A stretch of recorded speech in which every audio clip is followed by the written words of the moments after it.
अस्सलाम वालेकुम दोस्तों, मैं महबूब मौजो अॼु तव्हांजे साम्हूं खणी आहियां सैमसंग गैलेक्सी Z Flip 3 जी अनबॉक्सिंग।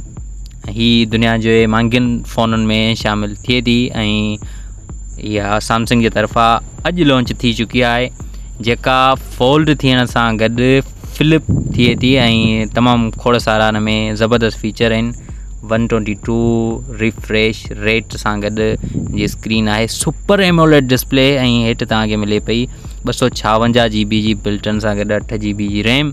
हीअ आहे हिन जो सॼो कारे कलर जो बॉक्स ऐं हिनखे खोलींदासीं। सफ़ा नंढिड़ो बॉक्स आहे जंहिंमें तव्हांखे सभ खां मथे मिली थो वञे तव्हांजो डिवाइस। हिनखे जेकॾहिं ॾिसिजे त हीअ तव्हांखे बिल्कुलु सिधी मोबाइल जीअं लॻंदो, तव्हांखे लॻे ई कोन पियो त इहो को फ्लिप थींदो। हीअ हिन जे पोयां तव्हांखे मैट फिनिश वारी डिज़ाइन मिलियल आहे, मथां पनी चढ़ियल आहे। बहरहाल हिनखे बाद में ॾिसूं था। ॿियो ॾिसूं, हीअ तव्हांखे मिले पई यूज़र मैनुअल गाइड ऐं गॾोगॾु तव्हांखे टाइप C केबल मिले थी, जेका चार्जर न आहे, पर चार्जर न आहे उन जा पैसा सैमसंग कटे वरिता आहिनि।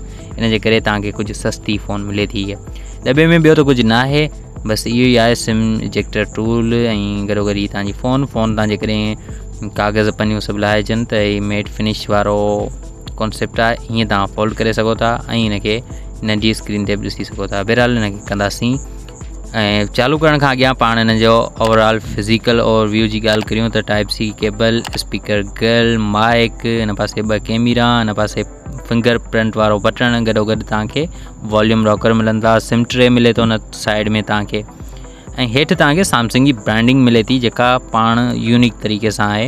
ऐं हीअ ॾिसण सां मोटोरोला वारा तमामु घणा पुराणा फ़ोन यादि पवनि था जिन जेके बटणनि सां ईंदा हुआ ऐं फोल्डेबल हूंदा हुआ।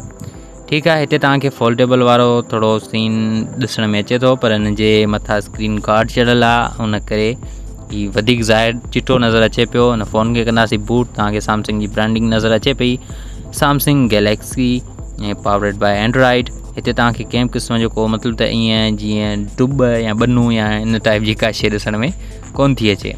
बहरहाल ही मुंहिंजे US जे दोस्त मूंखे अनबॉक्स करे मोकिली। मूं त इहा फ़ोन नाहे वरिती पाकिस्तान में हिन जी क़ीमत कुझु हेतिरी आहे जेका तव्हां ॾिसी सघो था हिन वक़्तु दराज़ ते। ओके, अकाउंट लॻाइण खां पोइ तव्हांखे बिल्कुलु अहिड़ी स्मूथ तव्हांखे ईअं महसूस ई कोन थींदो तव्हां का फोल्डेबल फ़ोन यूज़ करे रहिया आहियो या वरी जेके नॉर्मल सैमसंग जा फ़ोन आहिनि उहे यूज़ करे रहिया आहियो। बिल्कुलु सेम एक्सपीरियंस आहे। बसि हिनखे जॾहिं तव्हां फोल्ड कयो था तॾहिं नंढड़ी स्क्रीन ते अची थी वञे। हिनखे स्वाइप करण सां तव्हांखे खोड़ सारा फीचर मिलनि था, जीअं टाइम आहे, ब्राइटनेस वधाए घटाए सघो था, हिनखे साइलेंट ते रखी सघो था जेकॾहिं तव्हां अप डाउन हिनखे कयो ऐं ब्राइटनेस 0 वधी वई। ठीकु आहे, ऐं हिन में ॿिया बि खोड़ सारा फीचर आहिनि, ऐं अप डाउन, ऐं जेकॾहिं साइड तरफ़ स्वाइप कंदो त तव्हां हिते ऑडियो रिकॉर्ड करे सघो था, वेदर जे बारे में ॼाणी सघो था, वीडियो रिकॉर्ड करे सघो था, फ़ोटो कढी सघो था, या ऑडियो जो आहे वॉइस रिकॉर्डिंग जो। डबल टैप कंदो जेकॾहिं तव्हां पावर बटन ते त हिते कैमरा खुली वेंदी ऐं कैमरा तव्हांजो ज़बरदस्त फ़ोटो कढी सघे थी। हीअ कैमरा खुली चुकी आहे, पर कैमरा खे फ़िलहाल बंदि कयो, सॉरी। ठीकु आहे, ऐं हीअ जंहिं मोबाइल सां रिकॉर्ड थी रहियो आहे उहा मोबाइल तव्हां ॾिसी रहिया आहियो हिन वक़्तु, सही। सो हिन जी मतिलबु त रेयर कैमरा खे तव्हां एज़ सेल्फी कैमरा तौरु इस्तेमालु करे सघो था। हिते वीडियो रिकॉर्ड करे सघो था। वीडियो खे जेकॾहिं हेठि तव्हां स्वाइप कंदो त वाइड एंगल, जेकॾहिं मथे तव्हां स्वाइप कंदो त नॉर्मल वीडियो। ओके, फ़ोटो बि तव्हां इन तरह शूट करे सघो था। ऐं हिन में जेकॾहिं तव्हां फोल्ड करे कैमरा खे रखंदो त कैमरा वारो अधु हिसो तव्हां वारी फोल्ड वारी स्क्रीन ते हली वेंदो ऐं बाक़ी अधु हिसे में तव्हांखे बटन मिलंदा।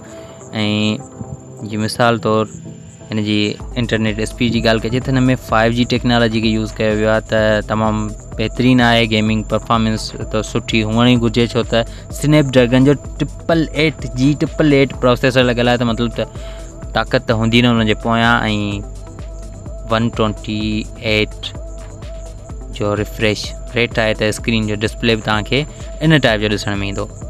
हीअ फ़ोन पाकिस्तान में महांगी फ़ोन में शामिलु थिए थी, पर ही वाकई यूनिक फ़ोन आहे।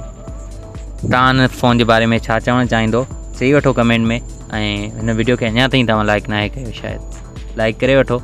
अच्छा, रिसेंटली मूं अनबॉक्सिंग वारी वीडियोज़ सस्तनि फ़ोननि जूं अनबॉक्सिंगूं कयूं आहिनि, जेके ॿई फ़ोन मुंहिंजे नज़र में सुटेबल आहिनि। त पोइ तव्हां साॼी तरफ़ वारो फ़ोन यानी Redmi Note 10 Pro जी अनबॉक्सिंग ऐं फर्स्ट इम्प्रेशन ॾिसी सघो था। गॾोगॾु तव्हांखे Realme C25 जो पिणु अनबॉक्सिंग मिली वेंदो लेफ्ट साइड में। ॿिन्ही मां जेको चाहियो तव्हां ॾिसो ऐं सस्तो फ़ोन सस्ती मस्ती कयो। अल्लाह हाफ़िज़, गुड बाय।